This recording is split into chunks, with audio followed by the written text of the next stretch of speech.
at the C Street entrance of this lovely building with a lovely statue. I'm recommending tables and umbrellas and chairs, vitamin D. Be a lot of that. All right, you guys. So thank you all very much for being here. Happy May. May Day, celebrated in a very different way in my world than the usual May Day. But yes, thank you everyone for being here. We do have an announcement here at the top as well. And let's get started, and then I'll be taking your questions. I won't answer all of them, but I'll be certainly taking them. We're going to try. We're going to try. That's always my effort. All righty. So as President Trump passes 100 days in office, he continues to deliver for the American people. President Trump has nominated, and the Senate has confirmed, more key foreign policy leadership positions in his first 100 days than during the same period of any of the last 4 administrations. On Tuesday, Tillman Fertitta has been confirmed by the Senate as our new ambassador designate to Italy and San Marino. Yesterday afternoon in the Oval Office, Secretary Rubio swore in Warren Stevens as the new U.S. ambassador to the United Kingdom. Thomas Barak also took the oath of office yesterday as the new U.S. ambassador to Turkey. And David Perdue took the oath of office yesterday as ambassador to the People's Republic of China. President Trump selected each of these talented individuals as his ambassadors to advance U.S. priorities in each of those countries. Yesterday, Treasury Secretary Bessent also announced the signing of a historic agreement to establish the U.S.-Ukraine Reconstruction Investment Fund.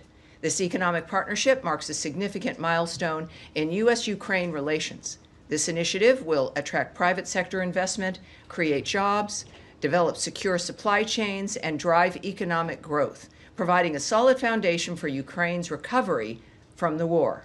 President Trump envisioned this partnership between the American people and the Ukrainian people to show both sides' commitment to lasting peace and prosperity in Ukraine. With that in mind, President Trump and Secretary Rubio have identified Ambassador Julie Davis to serve as the chargé d'affaires in Kyiv during this critical moment as we move toward a peace agreement to stop the bloodshed. Ambassador Davis is a distinguished career member of the Senior Foreign Service, holding the rank of Minister Counselor. With a robust background in international diplomacy, she has served in pivotal roles over the last 30 years. Ambassador Davis is currently serving as the United States Ambassador to Cyprus, a position she has held since February 2023. This moment in time is one that calls for the department's best, and Ambassador Davis is the President and Secretary's choice.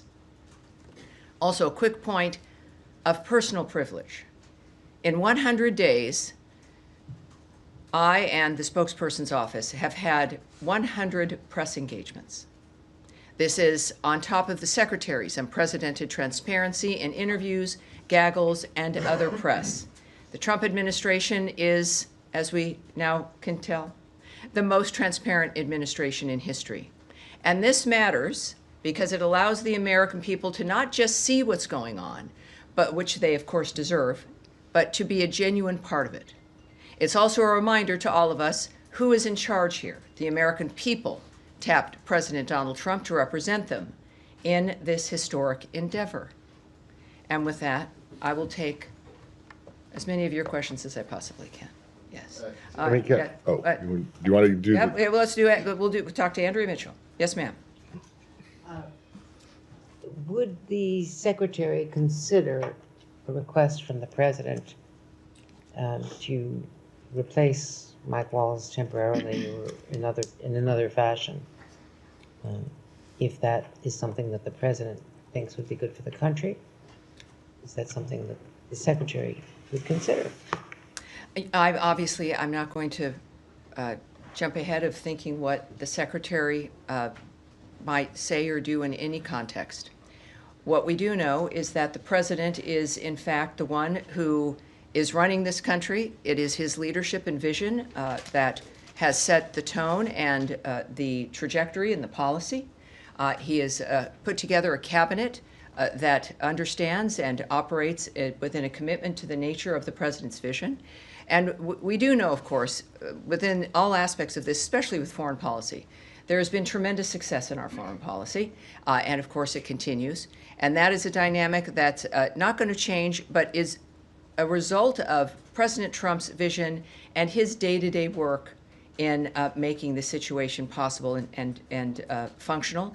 And of course, I would say certainly with what we've done in 100 days with getting people to the table, the nature of what is happening with the Houthis, the fact that Iran is at the table, it is a tremendously successful foreign policy, and whatever the president decides, it will be successful. Tammy, All right, now, so we've got a lot of activity down here in the first row. something That's just come out from the president. Yeah. All right, great, already- terrific, terrific. The president has just written on Truth Social that Mike Waltz is going to become the new U.S. ambassador to the United Nations. Well, there Therefore, you go. No longer the National Security Fabulous. Advisor. And in addition to that, he says that in the interim, Secretary of State Marco Rubio will serve as National Security Advisor while continuing his strong leadership at the State Department. Do you know how long he's going to be serving in both roles? It is clear that I just heard this from you.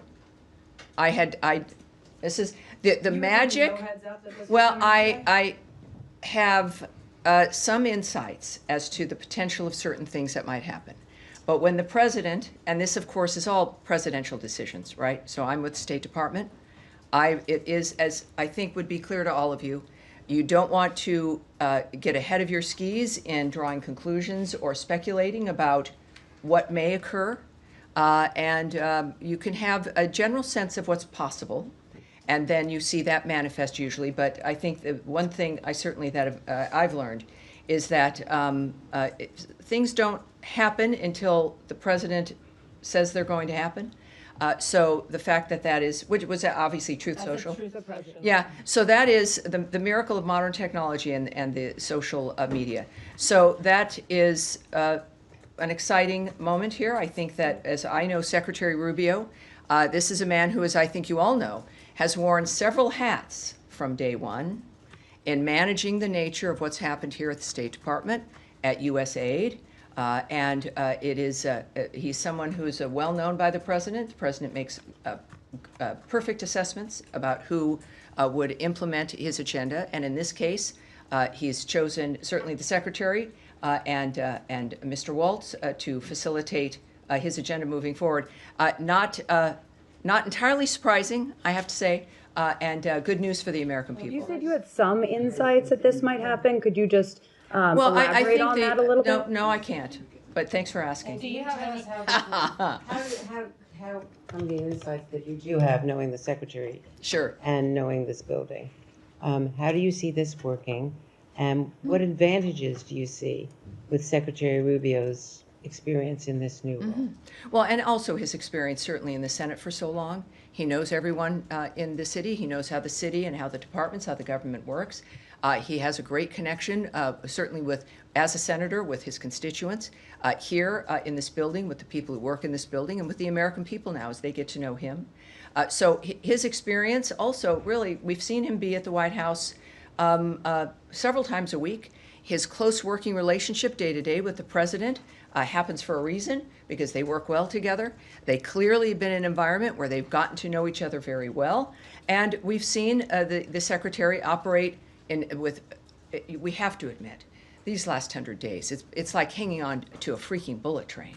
I mean, it is a fast dynamic with people who have a journey that is set with a goal that has been determined, and it's staffed with men and women who understand what the agenda is and how to get it done.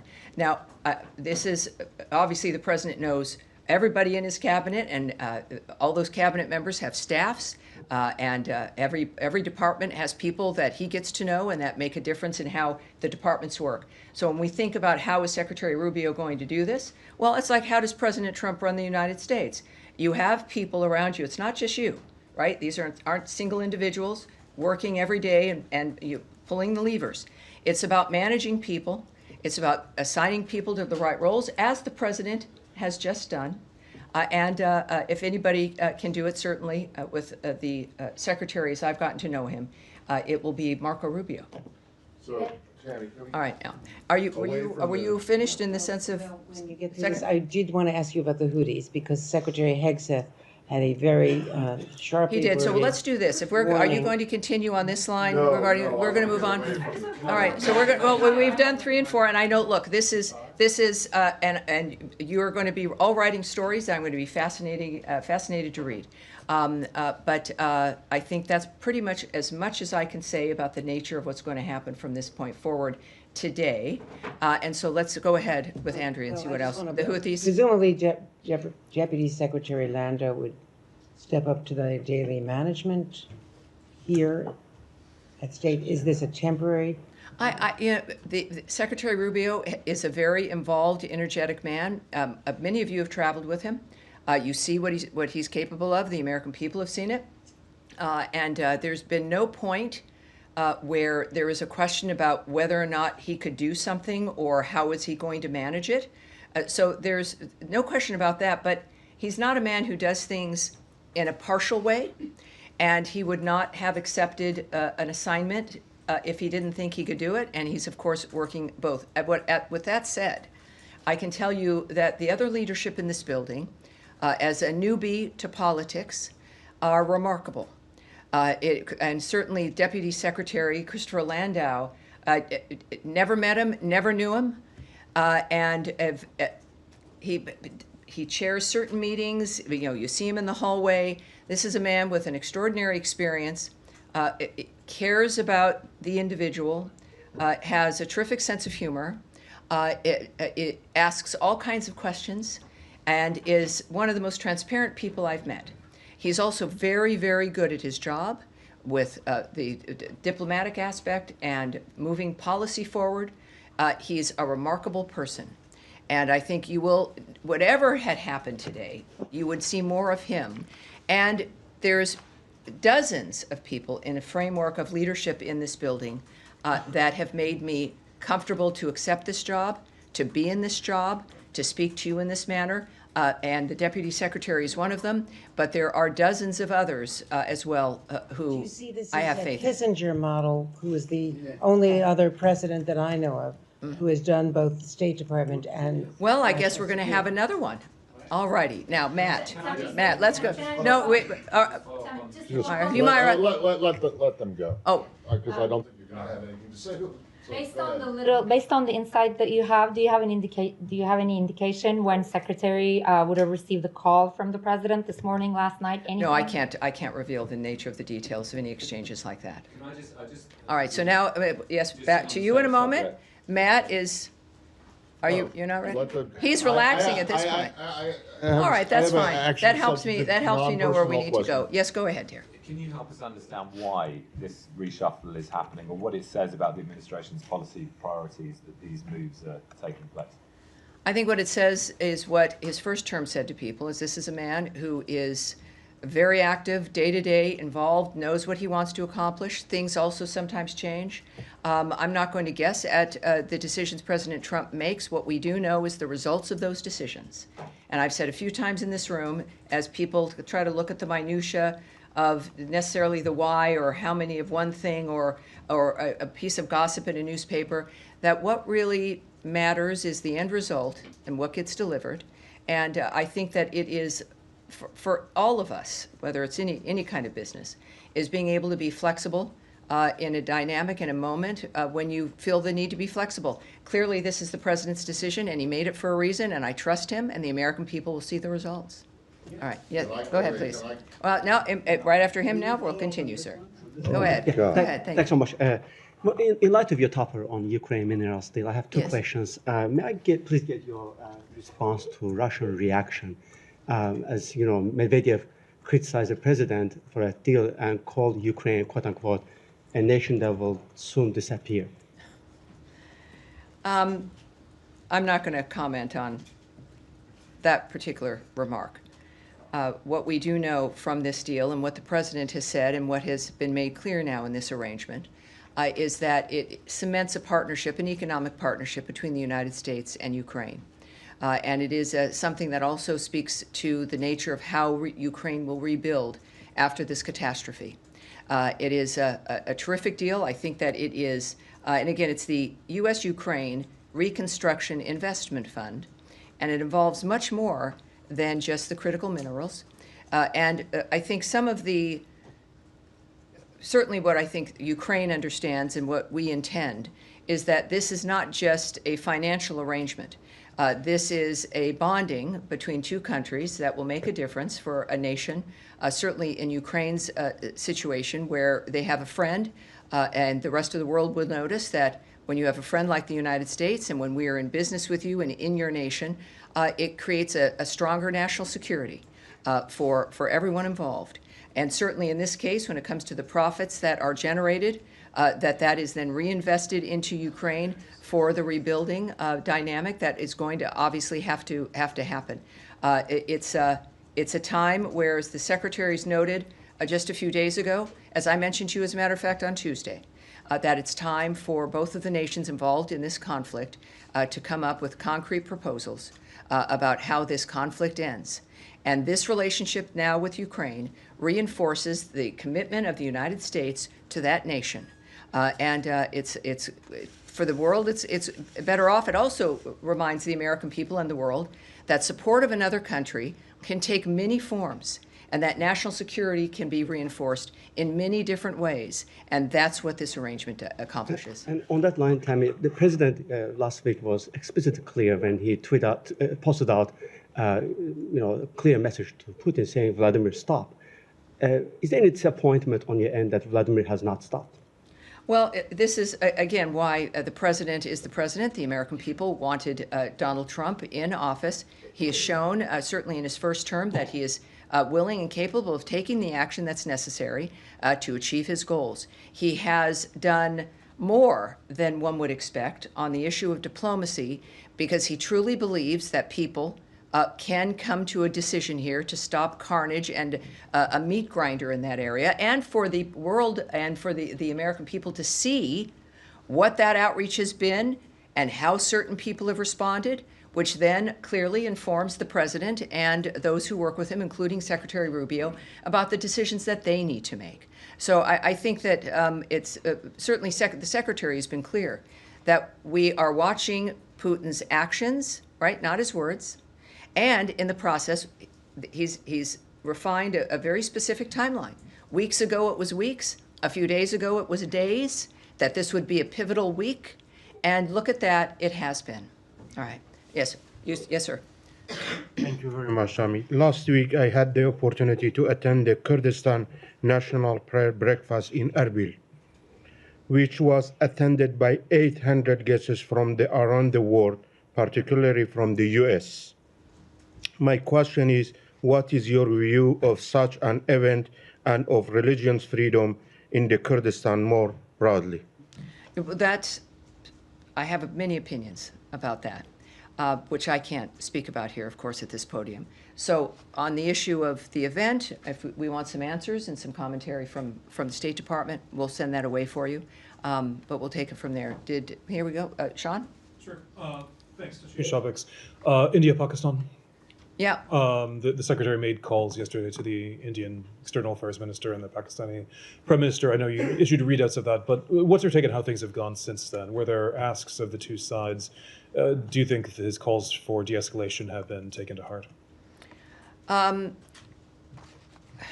Again, the details of what has transpired in those conversations, spoke with the foreign ministers of both countries, of course, but we've also spoken to not just the secretary, but there's been communication at all levels in that regard. And there is a few more things, though, that I do have for you, and I want to make sure I get to them as we watch this unfold. It's not unfamiliar to us regarding the region. Obviously, it does continue to evolve, right? That's something we've all seen. We are monitoring closely. Yesterday, for those of you who were unaware of this, the Secretary spoke with Indian External Affairs Minister Jay Shankar and Pakistani Prime Minister Sharif. As the President articulated to Prime Minister Modi last week, the United States stands strong with India against terrorism, and Prime Minister Modi has our full support. The Secretary encouraged both countries to work toward a responsible solution that maintains long-term, I should say, let me correct that, a responsible resolution that maintains long-term peace and regional stability in South Asia. We continue to be in touch with the governments of both countries, as I mentioned, at multiple levels. And that's what I have for you in the sense of the general overview after those phone calls. You want to follow up on that? And we have, I see all of you. We'll continue. We'll continue. But just to follow up, and I said that there's been since then. I mean, the calls to de-escalate. Do you think those are being heeded? And are there particular asks, particularly of the Pakistani side? I know that all I can say is that, and what has been conveyed here, is that there's constant involvement. This government is in constant communication. We are asking for a responsible resolution from both parties. And beyond that, there's nothing I can give you any other details. But we're involved. All right, now, you had some other, all right, back right there. Thank you, Tammy. Two questions, one on Syria and the other one on Iran. I'm sorry, please, one at a time, please. Syria and Iraq. Yeah. Iran or Iraq, please. Yeah.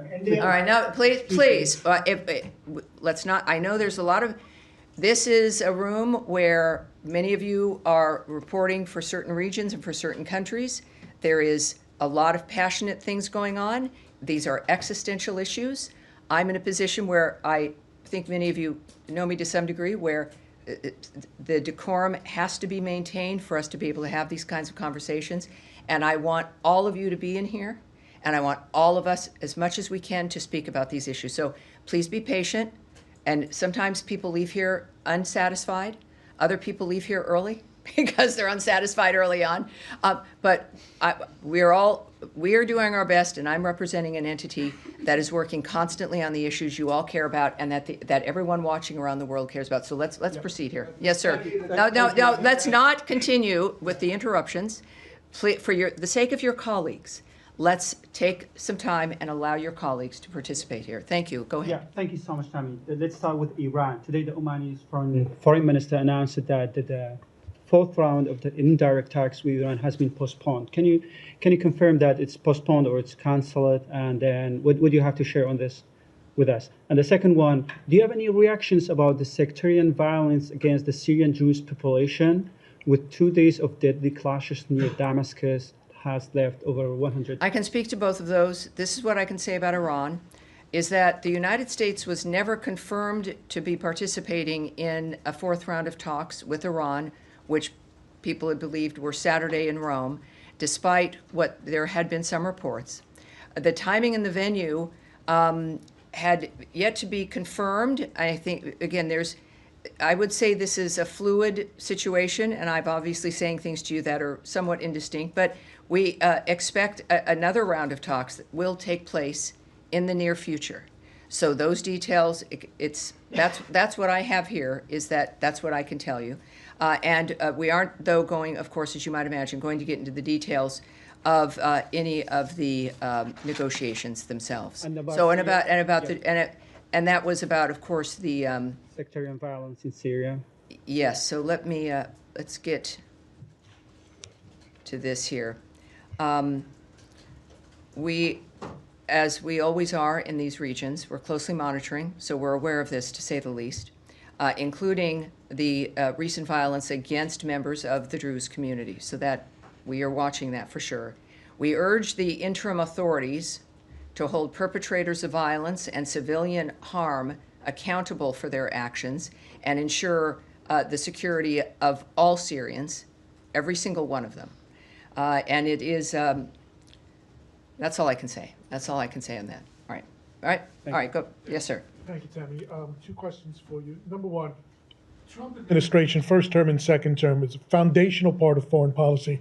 We'll talk to anybody, whether inviting the Taliban to Camp David or King Jong-un or Putin or whoever. It's no secret the Syrians are here in the States for talks with a lot of people. Why is the Trump admin kind of tiptoeing around the subject of meeting with the Syrians this week?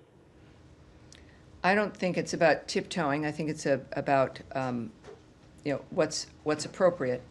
I can tell you that Department of State officials met on April 29th with the Syrian interim authorities in New York. But just like any meeting with anyone, we're not going to tell you the details of that. As a general matter, some of you might not know, but we don't comment on private diplomatic conversations. That would kind of ruin the point of them.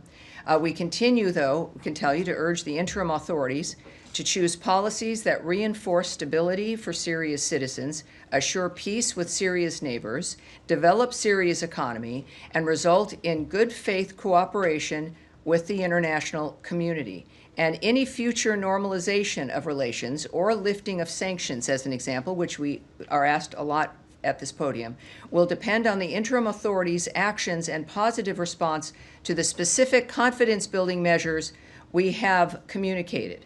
And those are that they should fully renounce and suppress terrorism, exclude and remove foreign terrorist fighters from any official roles, prevent Iran and its proxies from exploiting Syrian territory, continue taking steps to verifiably destroy Assad's chemical weapons, assist in the recovery of U.S. and other citizens who have been disappeared in Syria, and ensure the security and freedoms of Syria's religious and ethnic minorities. I appreciate you That's it. confirming the meeting. Thank you.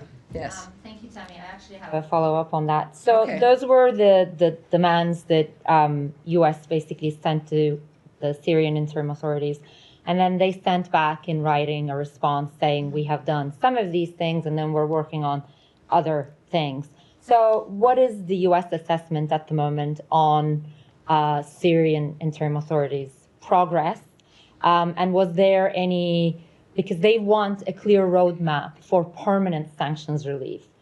Was that somehow like discussed in that meeting? And did you guys give them a clear timeline on when that would happen? Obviously, I can't tell you that, but you got to ask. I understand that. Look, I think we can all determine what the framework is and if it has been met when there's action. So I don't want to. I can't say what I was just going to say. Because it was, no, I know I could, but I won't. I shouldn't. So there's things you can do, and then there's things you should do. So it does sound like no. the U.S. is not that satisfied yet with do what not they've done. draw conclusions, Okay. which sometimes people tend to do. My point is that if you're wondering, when our requirements, of which I've detailed some of, are met, you will see action from this government. If there is no action from this government, we would have to presume that that certain things haven't been met yet. As far as to what was discussed in New York, that can't be discussed. I certainly have not been told what the details are of that particular meeting, and if I was, even though you're wonderful, I would not share it with you. I'm sorry. All right. Yes, sir. Yes, sir. Yes. No. But yes, in the white shirt. Yes, sir. I'll move to Gaza if you don't mind.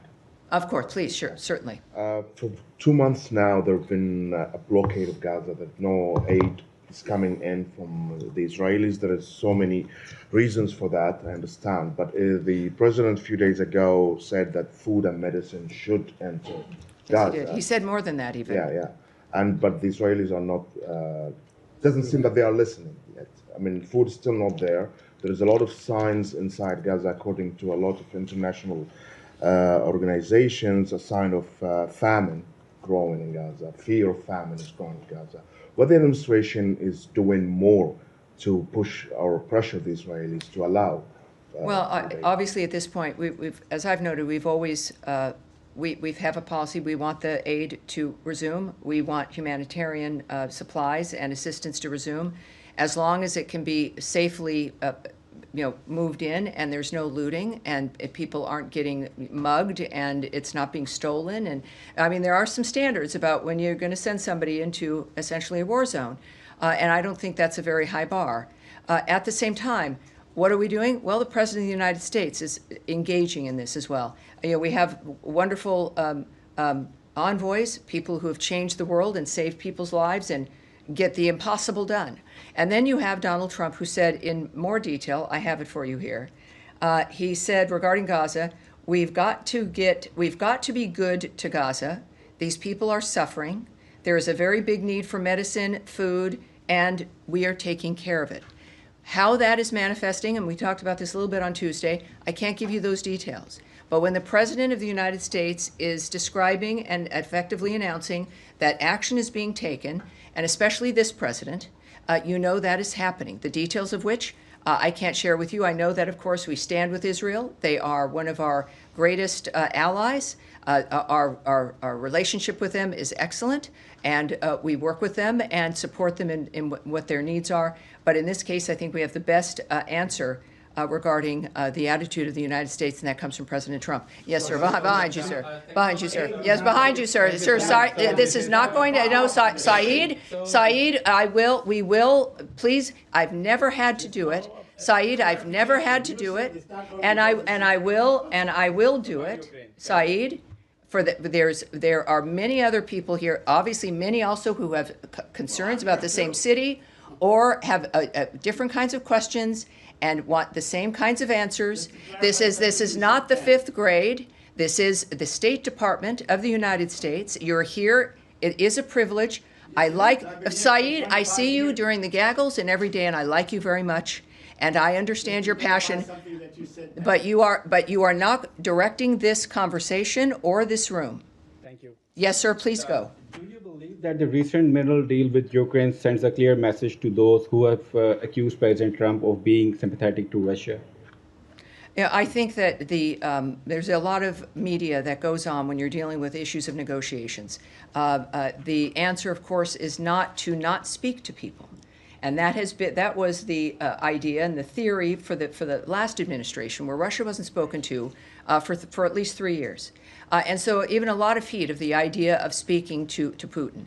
There was a lot of heat when he went to visit Kim Jong-un. But Secretary Rubio is very similar when it comes to what President Trump's view is that people have to be spoken with, face to face, one-on-one. That diplomacy is about human beings making arrangements, talking about things, finding a common ground. And you really, in all honesty, I know we got used to a lot of like non-human contact during COVID, and that is one of the biggest disasters to hit humanity that we can imagine that was enforced on us. So it is now clear that there is a commitment and an understanding of the importance of this kind of diplomacy.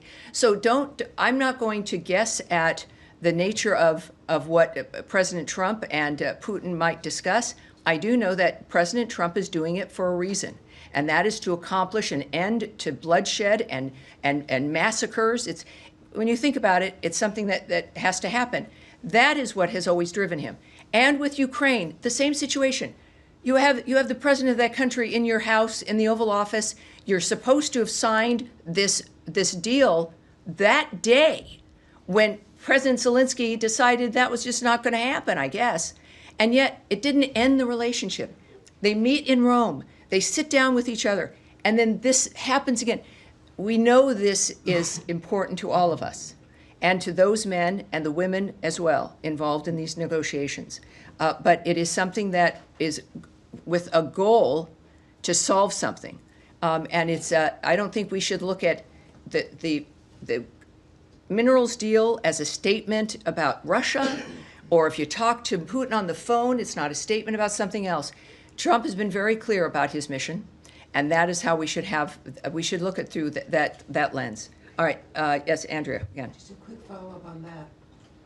The president did indicate on his way back from the Vatican that he would consider secondary sanctions if Russia kept bombing. He did. Russia has kept bombing, hasn't agreed to the ceasefire, and he's now apparently agreed to secondary sanctions on Iran, on people who do oil business with Iran. Mm-hmm.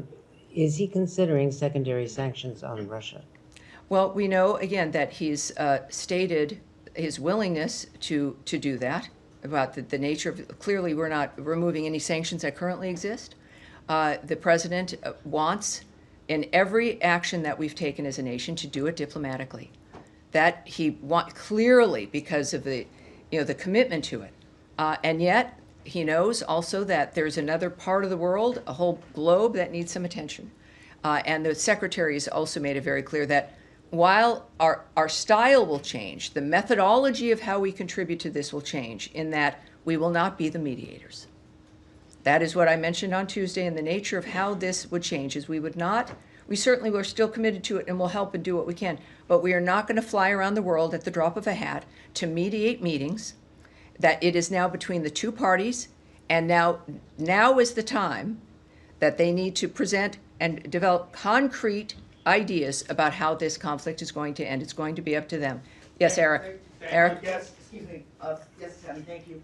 I wanted to ask, so many times in here we're asking about the day-to-day things, but since we just passed 100 days of the administration, if you could describe kind of writ large what you think the biggest accomplishments of the administration have been on the Russia and Israel fronts, and also what you see as the biggest challenges at this point. Well, I think it's very simple. It's the fact that the parties are talking.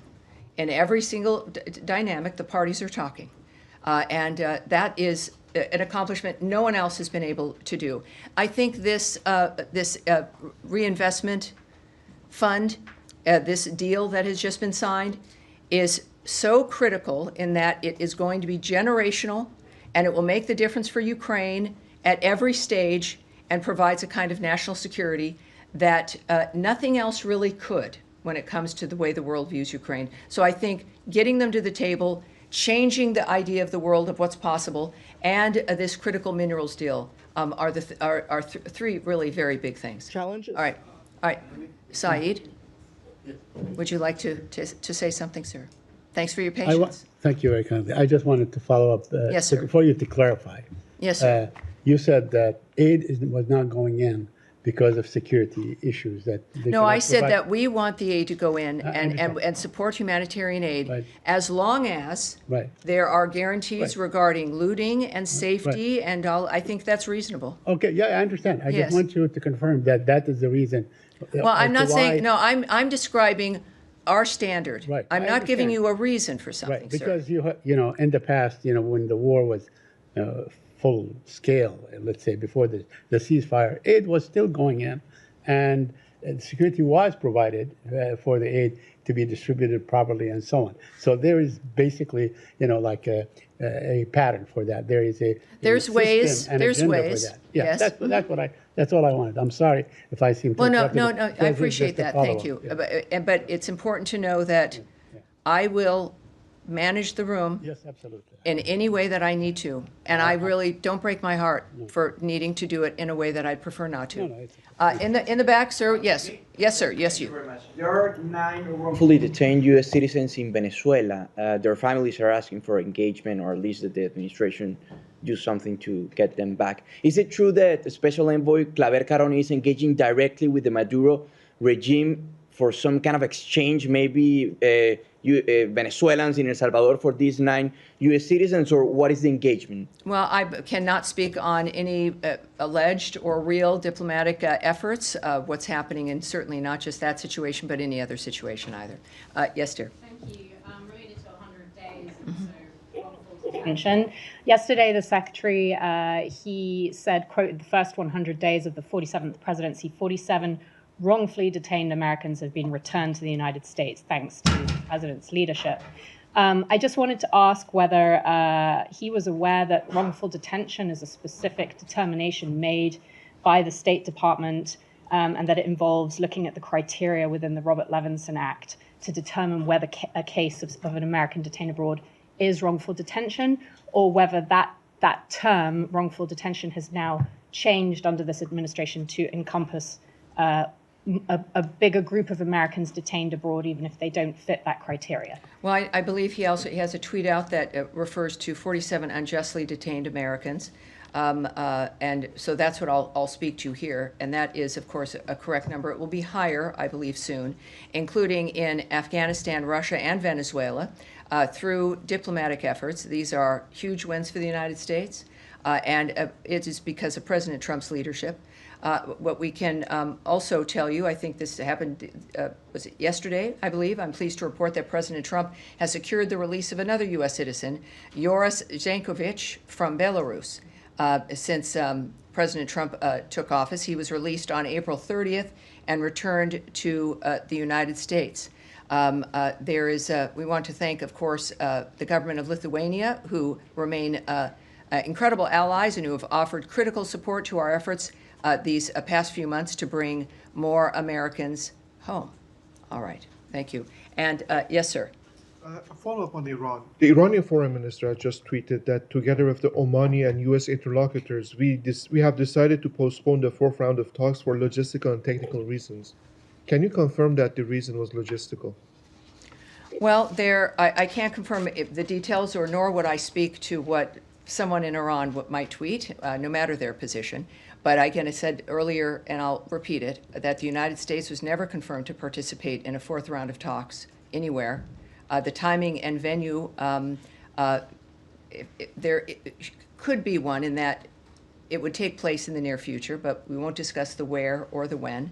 So it's what the Russians would say, or what the Iranians might say, or anyone who would tweet is, of course, not something I can speak to. But I can tell you that from what our people say and what our envoy says, is that I guess something would take place in the near future, and as soon as we have those details, we'll let you know. And it's a very big day. That is going to be it for me. Thank you, everyone. It's a beautiful day outside, and thank you. It got very saucy in here, and I want to thank everyone for caring about their region and their issues, and I appreciate everyone behaving as much as they possibly could. Thank you.